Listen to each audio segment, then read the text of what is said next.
Je suis passionné de golf depuis 2001, je crois, et avant je jouais au tennis. Et quand je jouais au tennis, je pensais au boulot. Et le golf, c'est quand même le seul sport où quand on est au boulot, on pense à ce sport. La mécanique s'est inversée, donc pour me rappeler un petit peu le boulot, j'ai mis un logo Octo sur la balle de golf. Alors, l'USI est né en 2008.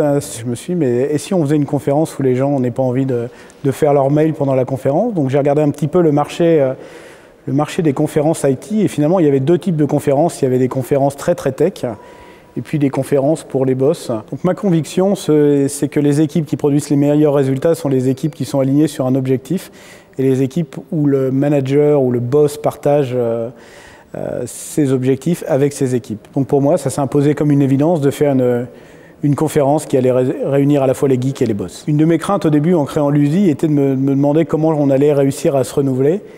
Et comme le dit si brillamment Michel Serres, en fait, le gradient du changement augmente.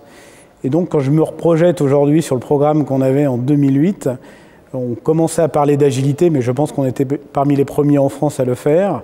L'iPhone 3 venait de sortir, on ne parlait pas de cloud, on ne parlait pas d'Internet des objets, ce qui nous a permis depuis 6 ans de se renouveler sur tous les thèmes, aussi bien en termes de méthodologie que de technologie et de prospective.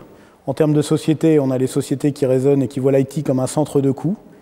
Et de l'autre côté, on a des sociétés qui voient l'IT comme un centre de production de valeur. Le fossé se creuse entre ces deux types d'acteurs. L'avenir nous dira lequel des deux va gagner. En termes de personnes, c'est un peu la même chose. On voit des technophobes et des technophiles, des gens qui passent leur journée sur Twitter, sur Facebook, sur tous les réseaux sociaux et qui sont vraiment des addicts de la techno. Et puis on constate une autre catégorie de personnes qui au contraire commencent à avoir un rejet massif de l'usage de ces technologies. Encore une fois, l'avenir nous dira ce qui va se produire. Alors je suis évidemment un fan de conquête spatiale. Ce que j'ai aimé également, c'est le parallèle qu'on pouvait faire entre finalement le message donné par Kennedy au début des années 60 en expliquant qu'il allait envoyer un homme sur la Lune, et l'alignement qu'on a trouvé dans cette équipe avec un but qui est vraiment très simple, qui a été énoncé très clairement, envoyer un homme sur la Lune et le faire revenir. Et donc ce parallèle que nous a fait Neil Armstrong à l'époque, et cet esprit d'équipe, de projet était vraiment quelque chose d'incroyable.